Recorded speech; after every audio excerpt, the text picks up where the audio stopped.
You're listening to the Walk the Line podcast. Real stories of real people. Great show. I've done it so many times. David, thanks for coming on. Welcome to the show, my friend. It's lovely to be here, Ryan. Great opening conversation, which none of you will hear because it was all private, but we're looking forward to chatting for the next minutes. I know that's it. You're probably listening, going, what were they talking about? Well, I'm not going to tell you. It's not for podcasting We're ears. talking about you lot. Yeah, I know, you bunch of scumbags. Thanks for listening. But Dave, great to have you on, mate. I've looked forward to this one, to be quite honest with you. It's going to be an interesting one. If people don't know what Mr. David Murrin is all about, do you want to describe yourself and give yourself a little bit of a background, Dave, to give people an understanding? So I have a bit of an eclectic background. I studied physics, specialised in geophysics, spent 3 years in the Papua New Guinean jungle looking for oil for shell with a bunch of cannibals, sort of aged 20 to 23. Had the most incredible, Harrison Ford experiences. We had 2,500 Papua New Guineans, most of them were cannibals. My first workforce was 60 people eating the local village a few months beforehand. Also left me in the middle of nowhere, having had their own labour riot, to basically go through my own labour riot on the first day of work. How many of us can say we had a full cannibalistic riot, 100 miles from any help, on the first day of work? That was Jesus Christ. it was spectacular. It was spectacular. How did you manage to get out of that, by the way? Yeah, a little bit.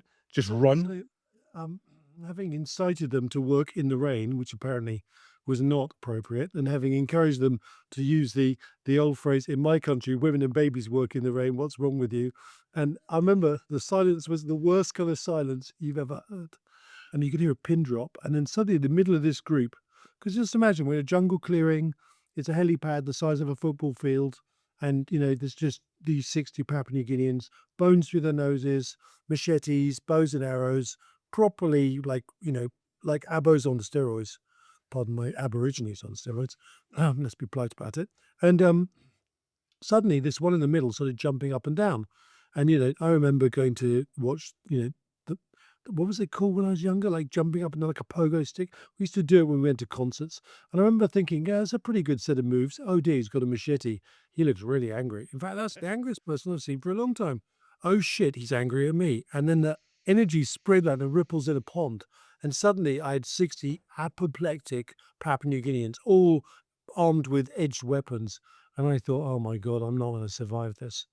And luckily, one half of my family came from the Indian Empire and the Indian Army. And my grandmother was a really cool woman. She's formidable.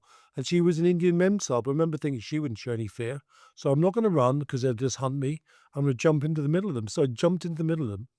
And I walked through them. And if you can imagine, if you've ever remembered the Pink Panther, Yeah. Peter Sellers, and he did that slinky movement, like really, as he was going around the house looking for Kato.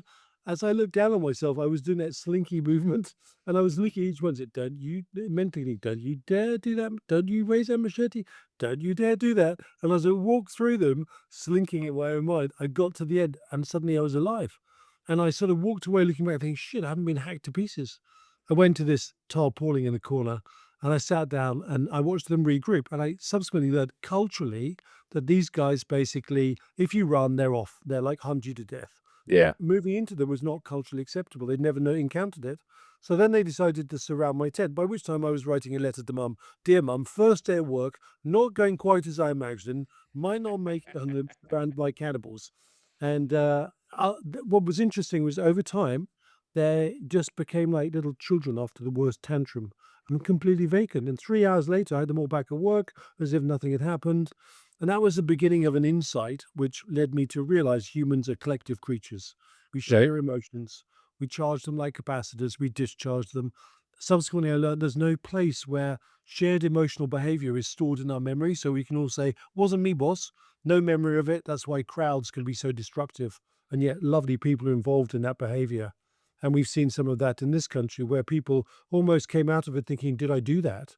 That's because they're in the grip of this collective behavior. And then I came back. I was suffering from all sorts of allergies, and I ended up joining JP Morgan, much to my luck, one of the best banks in the world. And they put me through a training program, and I sat there on my first day of trading floor thinking I know nothing about people or trading or economics. But then I saw the same pattern and I realized that we modern human beings share our emotions. And you can reduce a very bright individual to a pocket calculator when they're sort of controlled by collectivity. So my whole life has been the study of collective behavior, whether it's in markets, and I set up my own hedge funds and stuff to express that, whether it's actually in warfare. And I've written books on the collective behavior of empires and cycles, now wars dotted, and those are the clucks of empires, and the cycles of humanity which unconscious, which led me in 2002 to the horrible conclusion that America was going in terminal decline. And can you imagine 2002? Like it ruled the world, and the neo conservatives said, yeah, democracy for 100 years, the end of history. And I was saying, nope, I think you've just had a bad moment and you're going into decline. And China's going to take you over and be World War III in 2022. And I wrote books about warning people it was going to happen, why it was going to happen. And sadly, then I set up Global Forecaster, which is why you can see behind me, which is a way of trying to explain to people how these cycles shape our history, even how we choose people. Trump isn't a random event. He's a narcissistic, grandiose, malignant individual who's been called upon to power in the terminal phase of America's empire cycle. Not an accident, because most people have become narcissistic themselves, because self over collective is a sociological pattern. If you related American society to that of the 70s, where they had a sense of service, the two cultures wouldn't reconcile each other. But because people themselves have become narcissistic, they didn't really think electing a narcissistic president was going to be a problem. Well, there are some issues around that. Is it those? I was going to say it's one of those sort. It's the old saying, isn't it? History repeats itself, doesn't it? It That's repeats what a lot of itself stories more do. than rhymes. It's more than rhymes, Ron. And Yeah. that's a staggering thing. The trick is if you can think of a cycle as a mound and you understand where you are on the cycle, then history provides an incredible series of lessons, which is why I called it Breaking the Code of History. And really what it was a self-help book for humanity to say we're going to keep going through these cycles until we realize we're trapped in the cycles. And then we can make our own choices to escape them. And I believe that either we escape them or we will not survive. And we are probably at that watershed decade of consciousness catastrophe now as we enter a fully blown World War III, waiting for China to join it in the Pacific. Well, that's what it is, and it's when China comes out of the place and out of the blocks and starts throwing their money around and throwing everything around. That's when everyone starts to worry. I think the one is that once saying I heard someone say that China is like awakening the sleeping giant sort of thing. It's just sitting there watching, fiddling. I think in my opinion, I know me, I'm not an expert in this sort of thing, but I can just see it's in the background, just puppet mastering right now. Just kind of, You said something incredibly perceptive. Puppet mastering. yeah, yeah, yeah. Okay, so who are the puppets? Well, Russia wouldn't be at war with Ukraine. Well, if bullshit. China hadn't puppeted it. And essentially, I would say Ukraine has beaten the old imperial Russia. It's now facing a Russia that's subsumed by China and Yeah. economically backed by China. And similarly, Iran wouldn't be throwing its weight around. And the result of that process is a war against Israel, which it always wanted and was shaped to do, but it wouldn't be doing it without China. And if people in England understood what China was, an industrial powerhouse, the greatest shipbuilding capability on the planet, and who had those powers before? Britain did. We were a maritime hegemony. America did. It became a maritime hegemony. Inverted commas, China is the maritime hegemony in waiting, and it's not going to be given that status. It's going to take it. It's Wow. missile systems to negate the US Navy. It provides technology to the Iranians, which slices through the defense systems of Israel. We're looking at the most, probably in history, the most cunning, complex, multi-dimensional planning of China to take over the world we've ever seen anywhere. And most people tell you, don't worry, they're really peaceful. They don't do that. God, no, they're definitely not peaceful. Jesus Christ. Again, look through history at China, to be quite honest with you. It'll show you what they're all about. They're Well, and in this cycle, this current cycle started with the Boxer Revolution in 1902, which, if you've ever seen, there's a great old film, I've forgotten what it's called. It's just a great Christmas watch where the embassies and the compounds of the Europeans are besieged by these Boxers. And I don't know whether people know about the boxers really reverted to Chinese boxing. And Chinese boxing was an indigenous form of martial art. There were hundreds of these schools, and they all were based on the Taoist philosophies or the Right. indigenous philosophies. And they were looking to eject Western influence after a decade of humiliation. And so they surround the besiege all these embassies, and the navies get up to them and ultimately unravel them. But that was the moment when the Chinese said, enough, we're Chinese. Then they moved in the first cycle to their civil war, which finished in 49. And what people don't realize is in 49 to 75, they fought everyone they could next to them. They went to war, grabbed land, did everything that an expanding system does until they reached the glass ceiling of American power and then the third Taiwan Straits crisis. So then they did this brilliant thing. They said, all right, we can't beat the West directly, so we'll encourage them to invest in our industry, give us all their IP, and what they don't give us, we'll steal. And then we'll have the biggest industry in the world, deindustrialize everyone else. Then we'll have an arms race no one can compete with, and then we'll just take the world. And that's where we are. Scary, scary sort of kind of realization. I was going to say a scary thought, but it's a scary realization because what you described has actually happened. You know, they've taken. Look at like what happened uh, when all the tariffs kicked off and China got hammered by Trump as well. Look what happened there when all the goods and everyone was panicking because we weren't going to get much over here because the amount coming from obviously the UK, the vessels coming from like to the main ports like Felixstowe and obviously Southampton and all that sort of stuff, all Chinese products and stuff like that coming here and as imported. Well, the thing they really did, you're exactly right. The problem is they've translated this economic export from an industrial base we paid for that meant that countries like Britain said we can't survive, or the Treasury did in our country. Then there was a red flag flying over the building, said, we need the Chinese because we can't make our economy work without it. And so they suborned us to the Chinese, allowed them to infiltrate our government. I would argue that the Labour government is deeply infiltrated by China. I mean, we got rid of the Russians and we left a large gap. And then suddenly we've ended up with Chinese influence, which would terrify people if they really saw from security advisors, national security advisors, to Mandelson, you name it, they've infiltrated it. And which is why we won't defend ourselves. There's not just a latency in the government policy. I think there's something more sinister, just as the active measures program has infiltrated Trump and his government by the Russians. Would you think that the Chinese have like I would say like infiltrated the UK and are like kind of pulling strings in the background? Totally. I mean, I Okay. think this Labour government is totally infiltrated. Hence, why would we ever give them the biggest embassy in Europe when they're going to use it to spy on us? Why did we not prosecute the Chinese spies? Why did we give away the Chagos Islands or try to desperately, as if we were doing the deal of a century and paying to give it away? Because the Chinese benefit. And if you look at the people involved, including our national security advisor, people like Mandelson, I'm afraid we've been infiltrated. And Yeah. that is a really stunning concept until you look at Germany and Angela Merkel. Angela Merkel was owned by the Russians. Schroeder before was owned by the Russians. And so was Olaf Scholz in the first part of the Ukraine war. Only now Merz has arrived is Germany for Germany. And funny enough, it started rearming.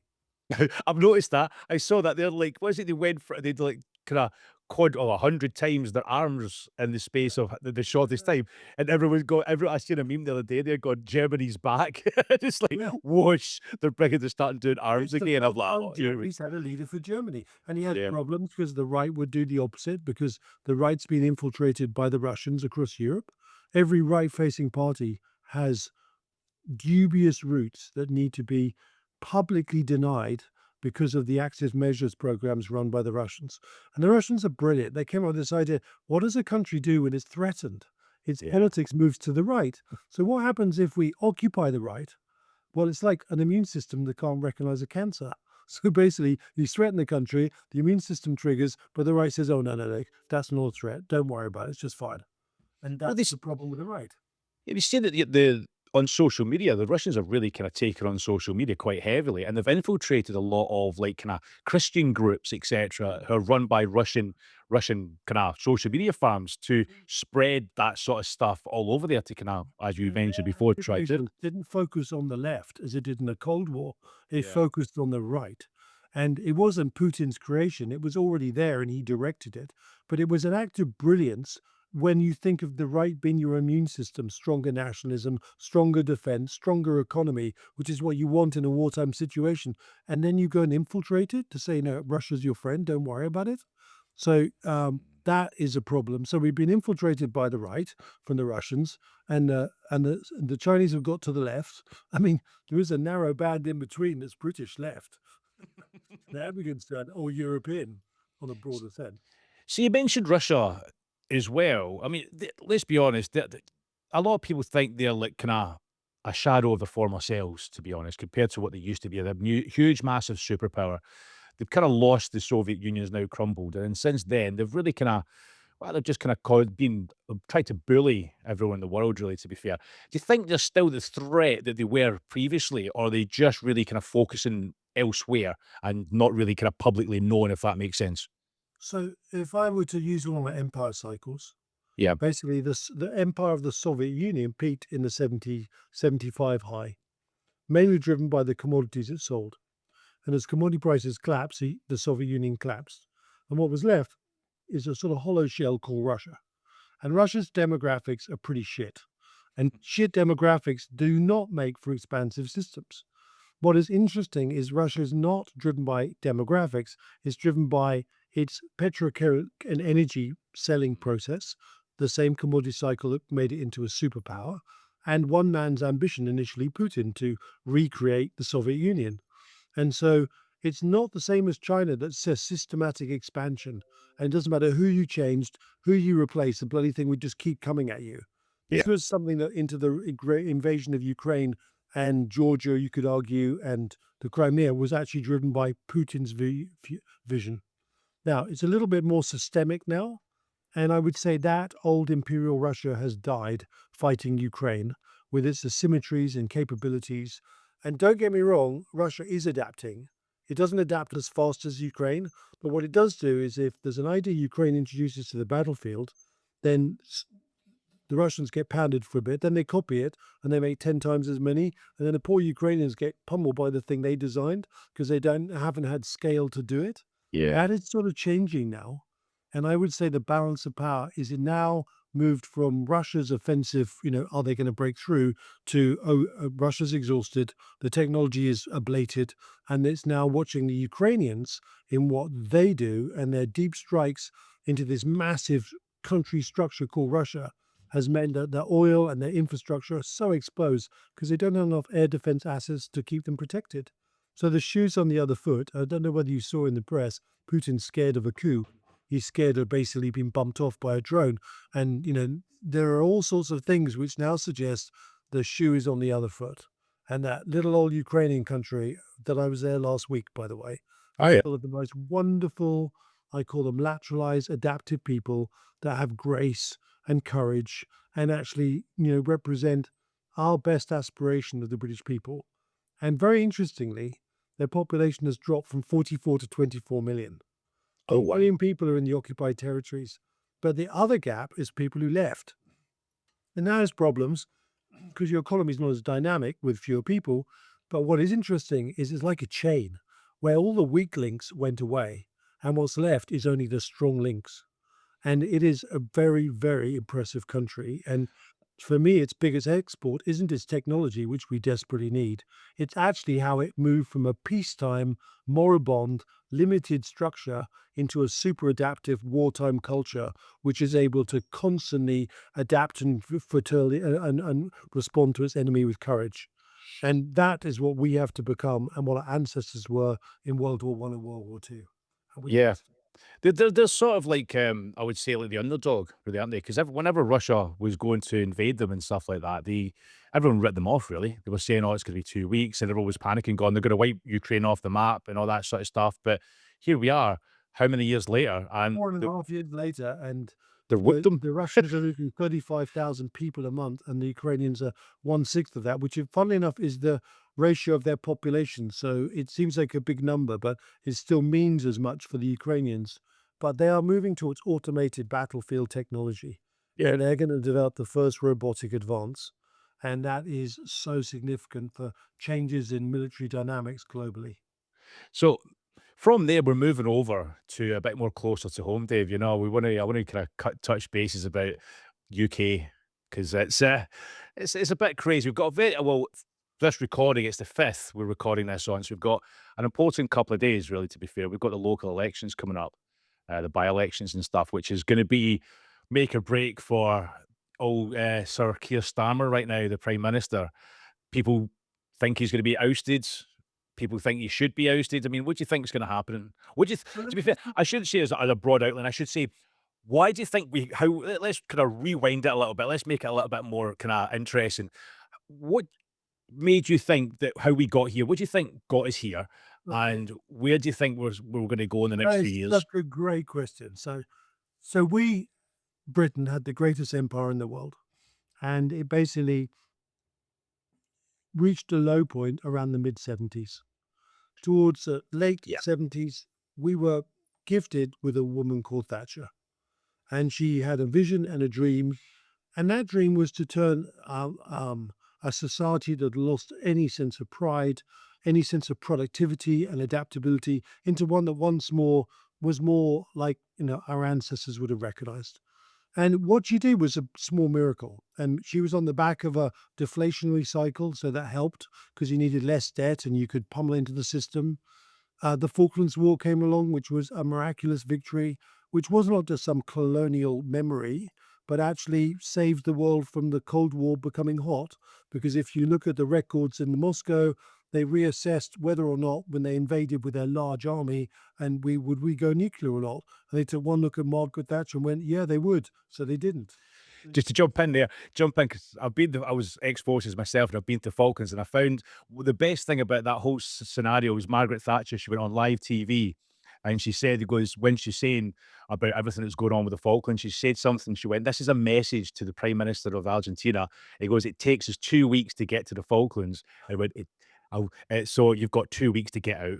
I just went, and it was like a mic drop moment. I just went, oh, that's a don't fuck with me moment. Services. Yeah, I was RAF, so I was down there. Basically, the Falklands, been there. It's a lovely place. No trees, completely flat, a lot of wind, a lot of penguins, and very cold. Yeah. Yes.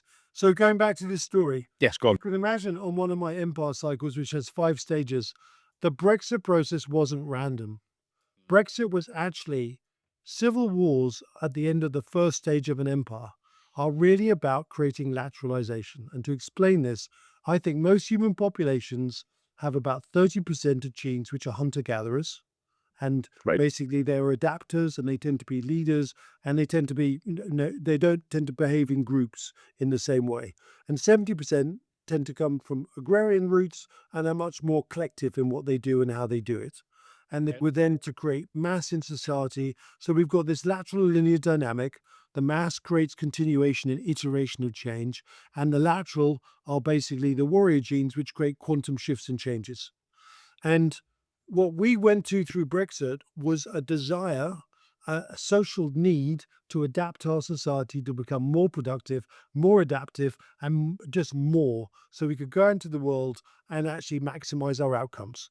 That's the battle Brexit was. It wasn't about immigration. It wasn't about fuck you in Europe. It was a social dynamic, which was actually about becoming adaptable. Critical because on the horizon was World War III. And Yeah. that adaptive so process, if it had been successful, would have put us at the forefront of Europe, not the arse end, as we migrated to for other reasons we'll talk about. What stopped that was, yes, Boris was an imperfect prime minister. Yes, Boris didn't have a strategy. Yes, Boris was a liar, but he was very lateral. And at given time, he would have changed our system, made our government smaller, got rid of all this, like blob behavior that's like a giant swamp and morass of inactivity. And he would have made it more adaptive. And Cummings, with a chip on each shoulder and one on his head, would have been, the person whipping everyone in sight, doing it far more destructively than necessary, I might add. But we would Totally. have adapted. But then along came a plague, and a plague that was sent by China, no accident. And that plague was designed to literally create a mechanism where the West debt was destroyed, and it could enter into an arms race that requires debt. I argue, and I've It's written papers on it, that this is not random. It came from a laboratory, and most people accept its laboratory origins now, but they don't realize it was used as a weapon to basically destroy economic debt depth, which you need to enter an arms race prior to a war. Anyway, that removed Boris, as we know, and along came Sunak, who actually was not a leaver. Sunak Nah. was a Remainer disguising for political interest, and he was really all about, and the coup with Truss. And I think it was a coup. She was, Yeah. okay, not very impressive, didn't do a good job, but she was lateral, did want to deliver what Brexit mentioned, and she found herself in a situation where there was a dollar high. Nothing to do with sterling. Our dollar was surging everywhere, but these people on the other side, especially when she got rid of Tom Scholar in the Treasury, there was our number one enemy. Then the whole system went into immune system drive, said it was a sterling crisis. No one turned around and said, have you seen sterling against the euro? It hasn't moved. Like, there's not a sterling crisis. That's one pair driven by the dollar. Every currency had the same problem. And Yeah. they turned it into a crisis. She was stupid and didn't know how to respond to it. Her chancellor was an academic, bright enough, had the right ideas, but useless in any kind of stress. Well, And they created a toppling coup. And yeah, they said Liz Truss came on interview, their first interview proper, I think it was a few weeks ago, and she discussed it, and they said basically she got shafted by the Treasury. she did after she got rid of Tom Scholar. Yeah, And they then basically shafted her. Sunak got in and Tom Scholar came back. Yeah, there you go. Who won that one? But we lost. In that process, the group of the government and the groups around who did not want to implement Brexit literally rejected the people's call to have Brexit. Yeah. And so, Sunak did exactly that. And then what is interesting, up comes the rise of reform, which was the return of, to be fair, he left. He could have stayed, he could have influenced power. There are many things about Farage which people criticize. But the one thing I do say is, unlike any politician, he didn't want to hold on to power. He thought he'd done the job, he left it. And yep, as he said he would, the Conservatives betrayed the genre of Brexit. He Yeah. came back. And at that stage, the world is moving towards conflict or in conflict or close to conflict. And what should have happened is we swung to the right. But because the right was split between Reform and the Conservatives, who had lied and cheated their way through office and finally no one could vote for, including me, because of their betrayal, Yeah. Labour got in as the accidental party. So suddenly you've got a Labour Party whose policies don't work in a high inflationary pre-war environment, bringing their policies by accident with a vote of 36%, thinking they have a mandate. And it just happened that underneath them, the Fabian Society's extreme socialism meant that essentially they took us even further to the left. And the more they went to the left, the more their policies don't work. And the net result is wrong policies, totally wrong time. And we are going to the right. And Farage will sweep the floor. Farage will sweep the floor whether you had one person behind him or two, because right now people are desperate for a change that unconsciously brings about a greater sense of national identity and protection. Do you think, but you mentioned that as well, you think Farage coming in, because basically, to previously say that I'm wrong, is what you were saying is about Keir Starmer, he's like a peacetime prime minister in pre-war. So we need someone without their sort of policies. Yes. But do you think Farage is going to be that sort of person? Because he's getting a lot of flack, and he's got a lot of supporters now, but he's also got a lot of haters as well. So let's it's very interesting you say this. So let's go and look at. I mean, Starmer he has betrayed his country. Right? Mhm. We are at war with the Russians. We're at war with the Iranians, and he refuses and blocks any defense expenditure. John Healey, the defense minister, has rubber stamped the implosion of our defense capability when it's desperate for investment. Investment, which, by the way, could grow the economy if you understand what that means. So it isn't as if you have to go and spend money and not get it somewhere else. And if we don't do this, we're going to fall out of NATO from the back end. We're going to lose our influence. Everything about their policies have destroyed what could have been the most powerful country in Europe. And on the other side of this, you've got Farage. Now, I think their domestic policies are appropriate. They're Thatcheresque. So they're not racialist. They're basically a version of Thatcher's. Small government, full motivation. I think anyone is welcome to come to our country if they follow our rules, Yeah. our secular society, and we will welcome them with open hands. But to bring their society, which is non-integrative, and expect us to allow them to have their rules is not acceptable and should never be for any sovereign state. And I think that, yes, there seems to be some far-right Tommy Robinson characteristics that seem to stick, but that's not what I see in evidence in terms of the way reform was structured. I think the problem that I do worry about is that the attention to foreign policy has been dire. And when we've got a war raging around us and the urgent need to reform, I don't see defense policy, which should be the number one issue for people and is now number three, but it should be number one if a visionary politician made it so, is high enough up the chain. And I don't see the knowledge of this party sufficient at this current state to face this huge Churchillian challenge that we face. Right. They are most likely and more likely domestically to get our economy going in this country. And as we know, the electorate chooses domestic issues over foreign issues first. So I think we'll see a total landslide that will surprise even the polls. Do you think that's going to happen this coming? Well, do you think this week's going to be like the kind of catalyst to get out to obviously get Starmer out sort of thing? Because Well, these local elections are going to be like really pivotal to keep him in office, aren't they? without doubt. But here's the worst thing about it, right? Starmer and Reeves are appalling. But what's coming next?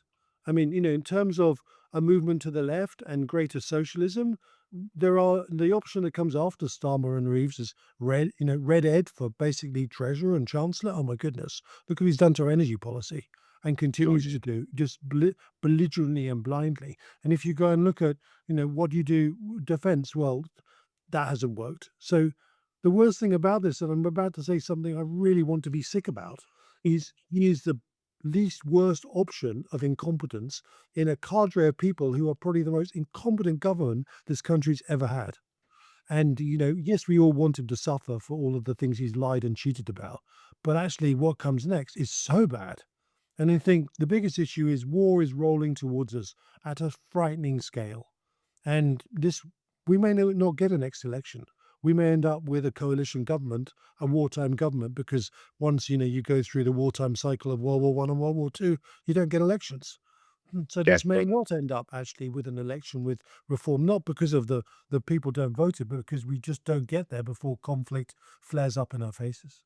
Who do you think we're going to go? Who do you think is going to be the main catalyst to go to war with? We've got a lot of kind of prime suspects out there. Who do you think is going to be like Well, the main one? Well, there is one prime suspect at the center of the changes in our world which threaten to destroy our freedoms and liberty. It's China.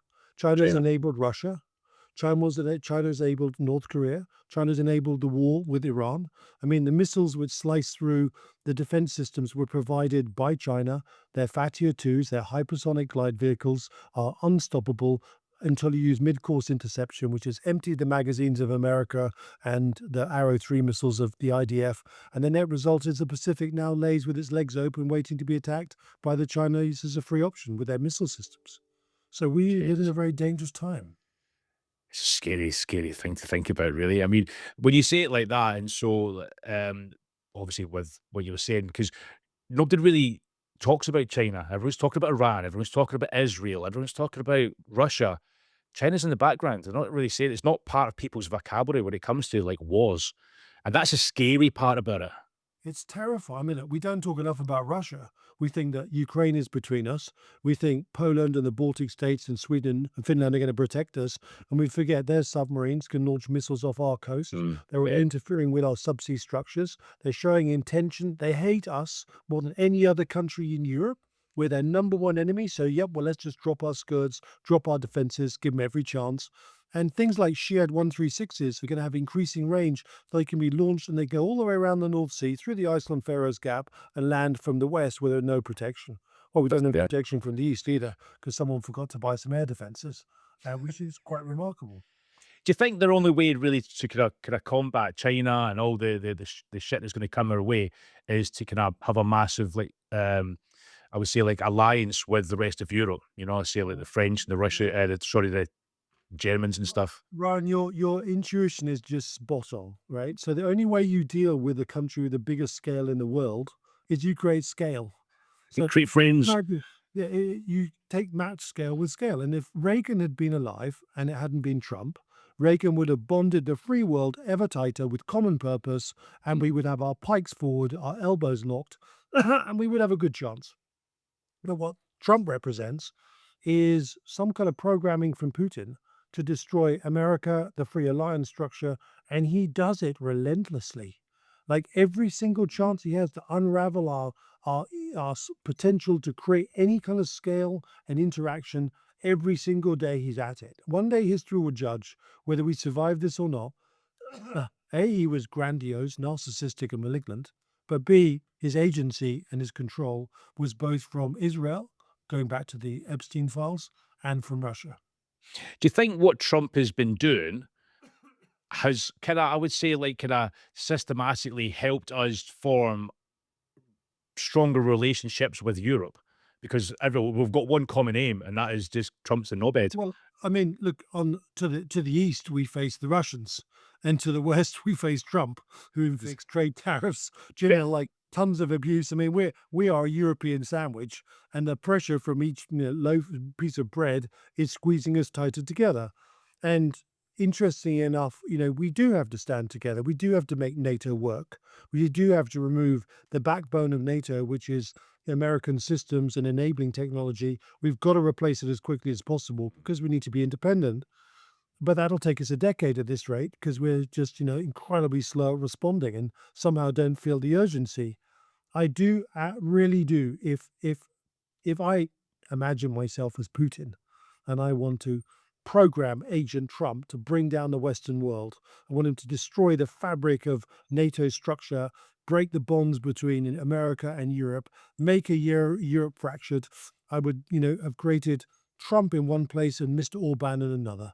And the combination would have been and has been incredibly effective. And he has not put a foot wrong as Agent Trump. And that is concerning. Scared that. Oh my God. I was going to say, what a way to finish this episode off as well, David. Holy shit. I'm not going to sleep tonight because of you now. Thank you. Well, you have a service background, I do. and you will know that actually the real problem is you don't face the threat. If you face the threat, you can work out how to deal with it, you can adapt, you can mobilize. The problem in our society is, interesting enough, our government will not face the threat. I think the people understand we are under threat, but don't realize how bad it is and how imminent and the consequences of that threat. If they understood that their children might not be free, might not even live through this, they might feel a bit more urgency. They might be gathering outside number 10, not to have a go at some other racial issue, but to say, please spend money on defense, use it to grow our economy, use it to gain influence, and do it quickly and be adaptable. And by the way, like, make the MOD a fraction of its size because it's one of the great impediments. Don't let the primes spend all our money pissing away on programs and making lots of money. Be adaptive, get a Chilean spirit, and realize we're at war. And this war is, in essence, for our very survival. Oh, there you go. There you go, guys. Something to think about when you're lying in bed listening to this. So, David, where can people find you if they're looking to hear more about you? So please go to my website, Global Forecaster, www.davidmurrin.co.uk. You can sign up, and I strongly suggest you do this. You can listen to podcasts and free pieces, but if you sign up to my Murrinations, they're like a newspaper a month. They will tell you what is coming, not what has happened, but what comes next. And they have a frightening sense of prediction. It's all of my models and constructs which tell you what will be happening and explain why it's happening, and then track the unfolding that event. It's a completely different way of looking at news and information, so you don't have to listen to the rubbish that comes over our screens, which tells you it's happened, but they don't know why. It's like a brain changer. And with that process, it'll change the way you think about information. You become more on the ball. You can demand more of your politicians. And that's the one thing we can do. We can become really educated, and we can hold our politicians' feet to the fire, and we can cook them if they don't make it, and we can force change because this is a democracy. And our ancestors died for this democracy. And it's up to us now to actually mobilize ourselves. Fantastic. But I'll put the link to that in the description. So, guys, if you ever want to check David out, click the link below and yeah, sign up to it. Sounds really interesting. I think I might give it a go actually. But Right. David, it's been an absolute pleasure. Really insightful episode today. Thank you for coming on. Ryan, thanks for the opportunity to have a really, really engaging chat. And thank you everyone for listening. No problems, guys. See you later.